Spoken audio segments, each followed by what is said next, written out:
Hi hello friends, ನಮಸ್ತೆ. Welcome back to Shashigowda YouTube blogs. ಎಲ್ಲರೂ ಹೇಗಿದ್ದೀರಾ? ಐ ಹೋಪ್ ಎಲ್ಲರೂ ಚೆನ್ನಾಗಿದ್ದೀರಾ ಅಂತ ಅನ್ಕೋತೀನಿ. ಹಾಗೆ ಇದು ನನ್ನ ಶುಕ್ರವಾರದ ಬ್ಲಾಗ್ ಆಗಿರುತ್ತೆ. ಮಾರ್ನಿಂಗ್ ಎದ್ದ ತಕ್ಷಣ ಕಾಫಿ ಕುಡಿದು ಇವತ್ತೇನು ಅಂದ್ಕೊಂಡೆ ಅಂದರೆ ಒಂದೇ ಸಲ ಅಡುಗೆ ಮಾಡಿಬಿಡೋಣ ಅಂತಲೇ ಅಂದ್ಕೊಂಡೆ. ಹಾಗಾಗಿ ಅಡ್ಲಕಾಯಿ ತೊಗೊಂಬಂದಿದ್ದೆ. ಅಡ್ಲಕಾಯಿ ಸಾಂಬಾರು ಮಾಡೋಣ ಅಂದ್ಕೊಂಡು ಎಲ್ಲ ರೆಡಿ ಮಾಡ್ಕೊತಾ ಇದ್ದೀನಿ. ಹಾಗೆ ಸೀಗೆಣಸು ಸಿಕ್ಕಿತ್ತು, ಅದನ್ನು ಸ್ವಲ್ಪ ತೊಗೊಂಬಂದಿದ್ದೆ. ಹಾಗೆ ಮಸಾಲೆ ಎಲ್ಲ ಸ್ವಲ್ಪ ರೆಡಿ ಮಾಡ್ಕೊತಾ ಇದೆ. ಅಂದರೆ ಎಲ್ಲ ಒಟ್ಟೊಟ್ಟಿಗೆ ಆಗಲ್ಲಲ್ವ, ಸ್ವಲ್ಪ ಏನೇನಾಗುತ್ತೋ ಅದನ್ನು ಬೇಗ ಮಾಡಿಕೊಂಡ್ರೆ ಚೆನ್ನಾಗಿರುತ್ತೆ ಬೆಳಗ್ಗೆ ಹೊತ್ತು.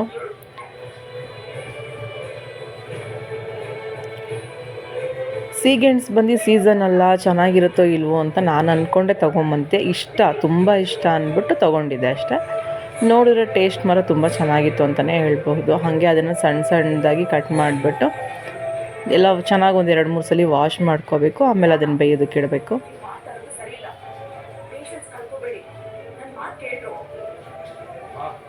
ಹಾಗೆ ನಮ್ಮ ಬ್ಲಾಗೆಲ್ಲ ನಿಮ್ಗೆ ಹೇಗೆ ಅನ್ನಿಸ್ತಿದೆ, ಇಷ್ಟ ಆಗ್ತಿದೆಯಾ? ಪ್ಲೀಸ್ ಲೈಕ್ ಮಾಡಿ, ನಮ್ಮ ಬ್ಲಾಗ್ಸ್ನ ಶೇರ್ ಮಾಡಿ, ಕಮೆಂಟ್ ಮಾಡಿ, ಹಾಗೆ ನಮ್ಮ ಚಾನಲ್ನ ಸಬ್ಸ್ಕ್ರೈಬ್ ಮಾಡಿ.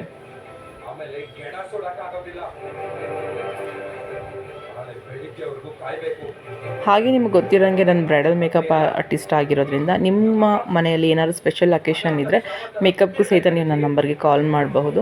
ನಮ್ಮ ಇನ್ಸ್ಟಾ ಐಡಿನೂ ಇದೆ, ಮೇಕಪ್ ಬೈ ಶಶಿಗೌಡ ಅಂತಲೂ ಇದೆ, ಮೇಕಪ್ ಬೈ ಶಶಿಗೌಡ ಅಂತಲೂ ಇದೆ.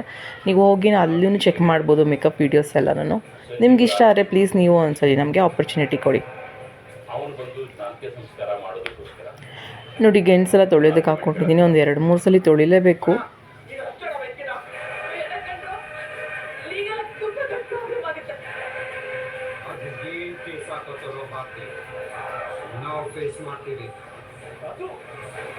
ನೆಕ್ಸ್ಟ್ ಎಲ್ಲ ವಾಶ್ ಮಾಡಿ ನೀರು ಚೆಲ್ಲಿ ಮತ್ತೆ ಇನ್ನೊಂದು ಸಲ ನಾನು ವಾಶ್ ಮಾಡ್ತಾಯಿದ್ದೀನಿ.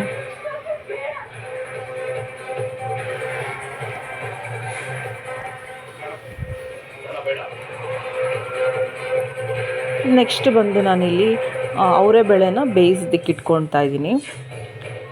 ಅಡ್ಲಕಾಯಿ ಸಾಂಬಾರಿಗೆ ನಾನು ಅವರೆಬೇಳೆ ಸಪ್ರೇಟಾಗಿ ಬೇಯಿಸಿ ಹಾಕ್ಕೊಂಡಿದ್ದೀನಿ. ಹಾಗಾಗಿ ಎಲ್ಲ ಬೇಯೋದಕ್ಕೆ ಇಟ್ಟಿದ್ದೀನಿ. ಹಾಗೆ ಇಲ್ಲಿ ಮಸಾಲೆ ಎಲ್ಲ ರೆಡಿ ಮಾಡಿ ಇಟ್ಕೊಂಡಿದ್ದೀನಿ. ಒಂದು ಕಡೆ ರೈಸ್ಗೆ ಇಟ್ಕೊಂಡಿದ್ದೀನಿ. ಮುದ್ದೆ ಮಾತ್ರ ಅಮ್ಮವ್ರಿಗೆ ಹೇಳಿದ್ದೀನಿ ಮುದ್ದೆ ಮಾಡ್ಕೊಂಬಿಡಿ ಅಂತ. ಹಾಗೆ ಅಡ್ಲಕಾಯಿ ಎಲ್ಲ ನೀಟು ಕ್ಲೀನ್ ಮಾಡಿಬಿಟ್ಟು ಸಣ್ಣದಾಗೆಲ್ಲ ಕಟ್ ಮಾಡ್ಕೊಂಡು ಆಲೂಗಡ್ಡೆ ಸ್ವಲ್ಪ ಕಟ್ ಮಾಡಿ ನಾನಿಲ್ಲಿ ಒಗ್ಗರಣೆಗೆ ಹಾಕ್ಕೊಂಡಿದ್ದೀನಿ. ಒಗ್ಗರಣೆಗೆ ಏನೆಲ್ಲ ಸಿಂಪಲ್ಲಾಗಿ ನಾನು ಈರುಳ್ಳಿ ಅಷ್ಟೇ ಹಾಕ್ಕೊಂಡಿದ್ದು, ಕರ್ಬೇವಿನ ಸೊಪ್ಪೆಲ್ಲ ಏನೂ ಹಾಕ್ಕೊಂಡಿಲ್ಲ. ಹಾಗೆ ಅದನ್ನು ಹಾಕ್ಬಿಟ್ಟು ಸ್ವಲ್ಪ ಉಪ್ಪು ಅರಿಶಿನ ಹಾಕಿ ಲೈಟಾಗಿ ಮಸಾಲನೆಲ್ಲ ಹುರಿದಿಟ್ಕೊಂಡಿದ್ವಲ್ಲ ಅದನ್ನು ರುಬ್ಬಿಬಿಟ್ಟು ಮಸಾಲ ಹಾಕಿದ್ರೆ ಸಾಕು. ಮಸಾಲ ಜಾಸ್ತಿ ಹಾಕೋದು ಬೇಡ, ಲೈಟಾಗೇ ಇರಲಿ. ತುಂಬ ಜಾಸ್ತಿ ಮಸಾಲೆ ಹಾಕ್ಬಿಟ್ರೆ ತಿನ್ನೋದಕ್ಕಾಗಲ್ಲ. ಹಾಗೆ ಸಾಂಬಾರು ಎಲ್ಲ ರೆಡಿ ಆಯಿತು, ಅನ್ನನೂ ಎಲ್ಲ ರೆಡಿ ಆಯಿತು. ನೆಕ್ಸ್ಟ್ ನಾನು ಇಲ್ಲೆಲ್ಲ ಒಂದು ಸ್ವಲ್ಪ ಕ್ಲೀನೆಲ್ಲ ಮಾಡಿಕೊಂಡೆ. ಶುಕ್ರವಾರ ಅಲ್ವಾ, ಹಾಗಾಗಿ ಎಲ್ಲ ಕ್ಲೀನ್ ಮಾಡಿಕೊಂಡೆ. ಅಮ್ಮವರು ಮುದ್ದೆ ಎಲ್ಲ ಮಾಡ್ಕೊಂಡಿದ್ರು. ಅವರು ಬಟ್ಟೆ ಎಲ್ಲ ವಾಶ್ ಮಾಡ್ತಿರೋದ್ರಿಂದ ಅಡುಗೆ ನಾನೇ ಮಾಡಿದ್ದೆ. ಅಡುಗೆ ತಿಂಡಿ ಎಲ್ಲ ಎರಡೂ ಮನೇಲೂ ಮಾಡ್ಕೋತೀವಿ. ಅಮ್ಮ ಮನೇಲೂ ಮಾಡ್ತೀವಿ, ನಮ್ಮ ಮನೇಲೂ ಮಾಡ್ತೀವಿ. ನನಗೆ ಏನಾರ ಕೆಲಸ ಇದ್ದರೆ ಅಮ್ಮನೇ ಮಾಡ್ಕೋತಾರೆ. ನಾನೇನು ತಲೆ ಕೆಡಿಸ್ಕೊಳ್ಳಲ್ಲ ಅಷ್ಟೊಂದು. ನಾನು ಫ್ರೀ ಆಗಿದ್ದಾಗ ನಾನು ಮಾಡ್ತೀನಿ ಅಷ್ಟೆ. ಅಡುಗೆ ಎಲ್ಲ ಮುಗಿಸಿ ಕಿಚನೆಲ್ಲ ಕ್ಲೀನ್ ಮಾಡಿಬಿಟ್ರೆ ಎಷ್ಟೋ ಸಮಾಧಾನ ಆಗುತ್ತೆ ಅಂತಲೇ ಹೇಳ್ಬೋದು. ಏಕೆಂದರೆ ಏನೇ ಆದರೂ ಕ್ಲೀನಾಗಿದ್ದರೆ ಅಲ್ವಾ ನಮಗೂ ಖುಷಿ ಆಗೋದು. ನನಗೆ ಡೀಪ್ ಕ್ಲೀನಿಂಗ್ ಎಲ್ಲ ಮಾಡೋದಕ್ಕೆ ಅಷ್ಟೊಂದು ಟೈಮ್ ಸಿಗೋಲ್ಲ. ಸಿಕ್ಕಾಗ ಸ್ವಲ್ಪ ಮಾಡ್ಕೋತೀನಿ ಅಷ್ಟೇ. ಹಾಗೆಯೇ ಸಿಂಪಲಾಗಿ ಪೂಜೆನೂ ಮುಗಿಸ್ಕೊಂಡೆ. ಕಳಶ ಎಲ್ಲ ಚೇಂಜ್ ಮಾಡಬೇಕಾಗಿತ್ತು, ದೇವ್ರ ಮನೆಯೆಲ್ಲ ಕ್ಲೀನ್ ಮಾಡಬೇಕಾಗಿತ್ತು. ನಾನು ನೆಕ್ಸ್ಟ್ ಡೇ ಅದನ್ನು ಮಾಡ್ಕೊಳ್ಳೋಣ ಸ್ಯಾಟರ್ಡೆ ಅಂದ್ಬಿಟ್ಟು ಸಿಂಪಲಾಗಿ ದೀಪ ಹಚ್ಕೊಂಡೆ. ಇವತ್ತು ಸಂಕಷ್ಟಹರ ಚತುರ್ಥಿ ಇರೋ ಕಾರಣ ನಾನೇನು ಫಾಸ್ಟಿಂಗ್ ಏನು ಇರಲಿಲ್ಲ. ಸಂಜೆಗೆ ಟೆಂಪಲ್ಗೆ ಹೋಗಿದ್ದೆ ಅಷ್ಟೇ. ಇದು ಬಂದು ನಮ್ಮ SS ಪುರಮಲ್ಲಿರೋವಂಥ ಗಣಪತಿ ಟೆಂಪಲ್ ಆಗಿರುತ್ತೆ.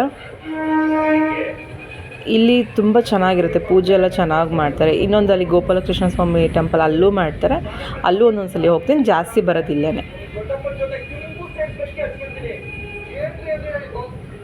ಹಾಗೆ ಪಕ್ಕದಲ್ಲಿ ಶಿವನ ದೇವಸ್ಥಾನವೂ ಇದೆ.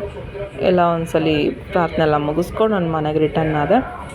ಮನೆಗೆ ರಿಟರ್ನ್ ಆದಮೇಲೆ ಪ್ರಸಾದ ತೊಗೊಂಬಂದು ಕೊಟ್ಟೆ. ನನ್ನ ಅಳಿಯ ಏನೋ ಎಲ್ಲ ಒಬ್ಬನೇ ತಿನ್ನಂತೆ. ಅದೇನು ಕರ್ಜಿಕಾಯಿ ಕೊಟ್ಟಿರ್ತಾರೆ, ಇವತ್ತು ಪೂಜೆ ಏನಾರು ಮಾಡಿಸಿದ್ರೆ ಅವ್ರು ಕೊಡ್ತಾರೆ ಅದು ಪ್ಯಾಕೆಟ್.